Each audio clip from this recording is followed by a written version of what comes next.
बहुत ही अच्छे होंगे, स्वस्थ होंगे और मस्त होंगे और अपना वेट लॉस जर्नी में बहुत ही ज़्यादा व्यस्त होंगे। तो दिन है सोमवार का, बच्चे स्कूल चले गए हैं, हस्बैंड जी ऑफिस चले गए हैं। बच्चों को आज लंच में मैं बना कर दी थी चने की सब्ज़ी। बहुत बार शेयर की हूँ तो इसीलिए मैं आज नहीं शेयर की। मैं आजकल अपने लिए कुछ नया नया नाश्ता बना रही हूँ, तो मैं जो भी बनाती हूँ आप लोग के साथ तो शेयर करती ही हूँ। और अब गर्मियों का टाइम आ गया ना डियर, तो अभी क्या हो रहा ना कि फ्रूट से पेट काफ़ी देर तक भरा हुआ नहीं रह रहा है। पहले ठंड का समय था तो कैसे समय बीत जाता था पता नहीं चलता था। हम लोग थोड़ा सा फ्रूट खा लिए, थोड़ी से फूले हुए चने खा लेते थे, काले चने, तो उससे चल जाता था। लेकिन अभी नहीं चलता है, तो जिसको ध्यान में रखते हुए मैं कुछ कोशिश करते रहती हूँ कि आप लोगों के लिए कुछ नया नया लेकर आऊँ। आज मैं जो बनाने वाली हूँ बहुत पुरानी है, लेकिन मैं फ़र्स्ट टाइम कल बनाई थी संडे को, जो कि मेरे घर में सभी को बहुत ज़्यादा पसंद आया, मुझे भी पसंद आया। तो ये बहुत हेल्दी भी है और बहुत देर तक हमारे पेट को भी फुल रखता है। तो मैं बोली चलो आप लोग के साथ शेयर करूँगी। और कुछ और एक दो एक्सपेरिमेंट में भी मैं की थी, संडे था जिस वजह से, क्योंकि इसी एक्सपेरिमेंट के चक्कर में ही कल हमारा संडे को वीडियो नहीं आया। तो जो चीज़ मुझे अच्छा लगा और मुझे लगा कि आप लोग के साथ शेयर करना चाहिए, जो कि आपके वेट लॉस जर्नी में बहुत ही ज़्यादा हेल्पफुल रहे, तो उसे शेयर करते हैं। तो चलिए, सबसे पहले जानी होगी हमें किचन में, बनानी होगी, उसके बाद फिर खा कर बताऊँगी कि कैसा लगता है। और आप लोग भी बनाएं और एक ही जैसा रोज़ का नाश्ता कर बोर हो चुके हैं ना, तो जैसे जैसे मैं बनाती हूँ आप उस तरीके से बनाएं और अपने लाइफ में बहुत इंजॉय करें और वेट लॉस भी करें। तो चलिए सबसे पहले चलते हैं, बना लेते हैं किचन में नाश्ता। तो फ्रेंड, आज हमारे किचन में बन रहा है पोहा, जिसके लिए मैं प्याज ले ली हूँ, कड़ी पत्ता, मिर्ची, सरसों और जीरा। आप लोगों ने बहुत बार बनाया होगा, लेकिन मैं तो फर्स्ट टाइम बना रही हूँ, इसीलिए आप लोगों के साथ शेयर कर रही हूँ। फर्स्ट टाइम नहीं, मतलब एक दिन पहले संडे को भी मैं बनाई थी, हमारे घर में सभी को बहुत अच्छा लगा, तो मैं सोची चलो फिर से ट्राई करते हैं। तो चलिए सब ट्राई करते हैं। यहाँ पर मैं करीब 1.5 से 2 चम्मच मान लीजिए घी डाली हूँ। घी में ही मैं फ्राई कर लेती हूँ बादाम को, यानी कि मूँगफली को। और ये हमारे घर का ही गाय का घी है, मैं घर में ही निकालती हूँ। घी जब गर्म हो गया था तो उसमें डाल दी हूँ मैं राई, यानी कि सरसों, थोड़ी सी जीरा डाली हूँ और उसके बाद फिर डाल दूँगी हरी मिर्ची। हरी मिर्ची जब हो जाएगी, मैं ज़्यादा तीखा नहीं बनाती हूँ, क्योंकि तीखा बनाने से क्या होता है ना, फिर पानी प्यास लगने लगता है, इसीलिए मैं हल्का तीखा ही बनाती हूँ। जब वो मिर्ची हो गया था, फिर उसके बाद कड़ी पत्ता डाल दी हूँ और फिर उसके बाद प्याज। कड़ी पत्ता का स्वाद ना डियर मुझे बहुत ही ज़्यादा पसंद है, और कड़ी पत्ता हमारे लिए बहुत बेनिफिट्स देता है। जिसको थायराइड है उन्हें कड़ी पत्ता का सेवन हमेशा रोज़ करना चाहिए। पहले तो मैं जब दाल में छौंका मारती थी ना, तो कड़ी पत्ता ही डाल देती थी, लेकिन सभी को नहीं पसंद आता है ना, इसीलिए फिर मैं नहीं डालने लगी।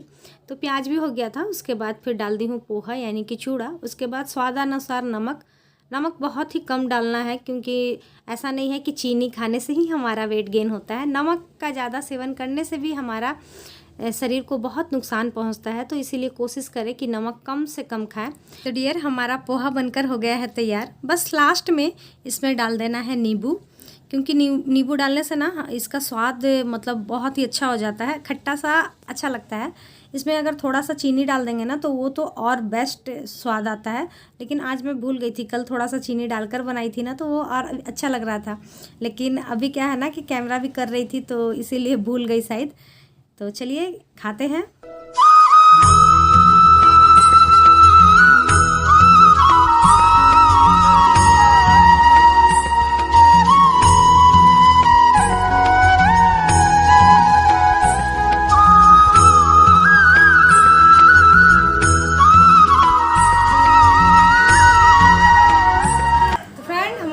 बनकर हो गया है तैयार। सच में मुझे बहुत पसंद आया। मैं बहुत बार देखती थी लेकिन बनाई नहीं थी कभी।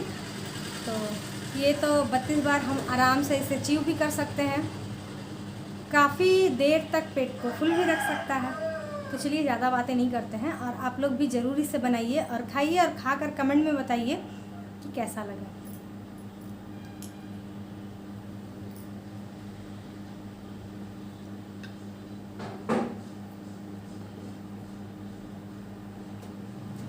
बहुत टेस्टी, बहुत टेस्टी। तो ऐसे खा लेते हैं।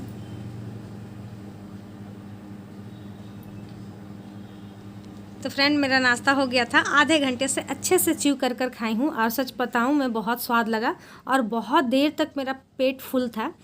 ठंड का समय था तो फ्रूट वगैरह से चल जा रहा था। गर्मियों में थोड़ा सा जल्दी काम हो जाता है मेरा, तो भूख लग जाती है, इसीलिए मैं आप लोगों के लिए इस तरीके का नाश्ता लेकर आ रही हूँ। पिछले बार जब मैंने अपना वेट लॉस किया था तो सिर्फ ठंड में किया था और जैसे ही गर्मियाँ आई थी तो मैं छोड़ दी थी, तो मैं कुछ ऐसा एक्सपीरियंस की नहीं थी। लेकिन इस बार मैं लगी हुई हूँ, अभी तक लगी हुई हूँ, तो समझ में आ रहा है कि नहीं, ठंड के समय में फ्रूट से चल जाता था काम, लेकिन अभी नहीं चल रहा। दूसरी बात, अभी फ्रूट भी थोड़े से महंगे हो गए हैं, तो उतना फ्रूट आ नहीं रहा है घर में, बहुत कम आ रहा। जो भी आ रहा तो बच्चे स्कूल लेकर चले जा रहे हैं, तो फिर इन्हीं सब से काम चलाना पड़ रहा है। बहुत दिनों बाद हमारे घर में बन रहा है डिंगला का सब्जी। हम लोग तो इसे डिंगला बोलते हैं, बहुत सारे लोग इसे कद्दू भी बोलते हैं, और क्या क्या बोलते हैं आप ज़रूर बताइएगा। तो कच्चा डिंगला था, उसमें मैं चना और आलू डाल दी हूँ, और ये सब्ज़ी ना बहुत ही अच्छी लगती है पूड़ियों के साथ में, तो बहुत ही ज़्यादा अच्छी लगती है। इसमें तो ज़्यादा ना तेल पड़ता है ना मसाले पड़ते हैं। हालांकि आज तो मैं लहसुन और प्याज का भी यूज़ की हूँ, नहीं तो मैं इस सब्ज़ी को ना मैं हमेशा बिना लहसुन प्याज वाला ही बनाती हूँ। आज पता नहीं कैसे मेरे से गलती हो गई, किस ध्यान में थी, एक्चुअली मेरी सासू माँ आई हुई थी, उन्हीं से बात कर कर के मैं बना रही थी ना, तो बस गलती से मैं मसाला डाल दी। वैसे अच्छा लगता है, मसाले डालकर भी अच्छे लगते हैं, और मुझे तो बिना लहसुन प्याज वाला खाना बहुत ज़्यादा पसंद आता है।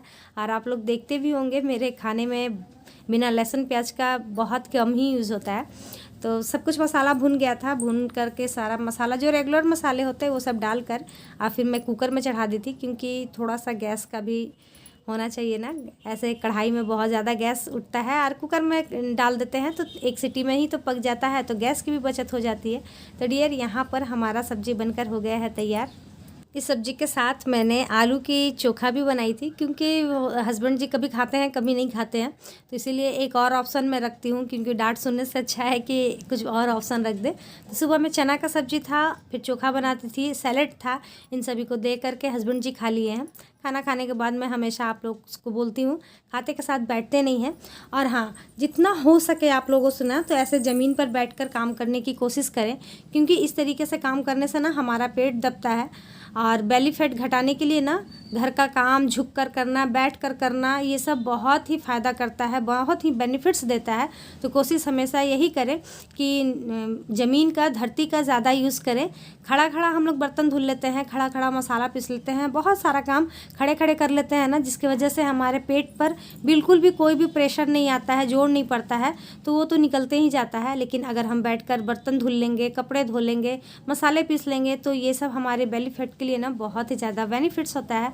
तो डियर, ऐसा आप कर कर देखें। और एक चीज़ मैं आप और बोलना चाहूँगी कि वेट लॉस के दौरान आप घर का काम जितना कर सकती हैं आप कोशिश कीजिए कि सारा काम करें, क्योंकि घर का काम ना हमारे वेट लॉस में बहुत ही ज़्यादा फ़ायदा देता है। क्योंकि घर का काम भी कम नहीं होता है, हम कंटिन्यूसली 2 घंटे 2.5 घंटे कंटिन्यूसली काम करते हैं ना, तो हाथ पैर चलते रहता है, तो वो भी बहुत फ़ायदा करता है। तो खाना हो गया था, उसके बाद फिर यहाँ पर लग रही है सारे घर में झाड़ू। बर्तन तो मैं धुल ही ली, आप लोगों ने देखा। तो चलिए कर लेते हैं, क्योंकि ये झाड़ू करने के बाद अभी मैं करूँगी आधे घंटे का वॉक। आज भी मैं एक्सरसाइज नहीं की, पेट वाला मैं एक्सरसाइज कर रही थी ना, बेली फैट वाला, तो थोड़ा सा पेट में दर्द मेरा हो रहा है, तो इसीलिए मैं नहीं कर रही हूँ। और नहीं कर रही हूँ ना डियर, इसीलिए हो रहा है, मैं जान रही हूँ कि क्योंकि मैं करूँगी ना तो फिर बेली फैट का दर्द कम हो जाएगा। तो आज तो मैं एक्सरसाइज की नहीं, लेकिन कल मैं सुबह में कर लूँगी, क्योंकि मैं जान रही हूँ एक्सरसाइज का नियम यही होता है कि अगर आप कर रही हैं, करते रहेंगी तब तो ठीक है, लेकिन अगर 1-2 दिन भी गैप हो जाता है ना तो थोड़ा सा मसल्स में पेन्स होने लगते हैं। खैर कोई बात नहीं, मैंने अपना आधे घंटे का वॉक कर लिया है। उसके बाद यहाँ पर आ गई हूँ बेटी को थोड़ा सा होमवर्क करवाने, अपना ग्रीन टी भी ले ली हूँ, साथ के साथ होमवर्क भी करवा रही हूँ। कर नहीं रही थी क्योंकि बेटा थोड़ा सो गया था। सुबह में ये लोग उठते हैं ना तो कभी कभी नींद आ जाता है, तो वो सो गया था। और ये बहुत नाटक करती है, बच्चों को पढ़ाना बहुत ही आफत वाला काम है। हालांकि थोड़े से बड़े हो गए हैं तो होमवर्क वगैरह खुद से कर लेते हैं, लेकिन फिर भी अभी टाइम हो रहा था, करीब 5:45 हो रहा था। बच्चों के ट्यूटर आ गए थे तो उन्होंने चाय पीने से मना कर दिया, तो अब कुछ तो देना था, तो मैं बोली चलो कुछ नहीं तो कम से कम ग्लूकोन डी ही दे देते हैं, ये भी बहुत अच्छा लगता है। और ठंडा पानी से बना हुआ रहे और कोई बाहर से आए तो उसे तो और भी अच्छा लगता है। तो हस्बैंड जी के लिए चाय बना रही हूँ, क्योंकि चाहे कितना भी गर्मी क्यों ना हो, उन्हें तो चाय ही चाहिए होता है। दोपहर में उन्होंने भी आकर ऑफिस से ग्लूकोन डी ही पिया है, और आप देख सकते हैं शाम होने वाली है लगभग। आप लोग बहुत बार बोलते हैं कि दीदी शाम का वीडियो शेयर कीजिए शाम का। तो डियर यही बात है कि सारा दिन ऐसे ही मेरा काम धाम चलते रहता है। अभी देखिए इन लोगों को चाय पानी देने के बाद मैं तुरंत चली जाऊंगी शाम बत्ती देने, और फिर उसके बाद खाना बनाना खाना उना। तो डियर ये सब तो हम हाउसवाइफ के लिए चलते ही रहता है, सारा दिन बिजी रहते हैं। तो चलिए आज के लिए इतना ही। हमेशा खुश रहिए, मस्त रहिए, तंदुरुस्त रहिए। Bye bye.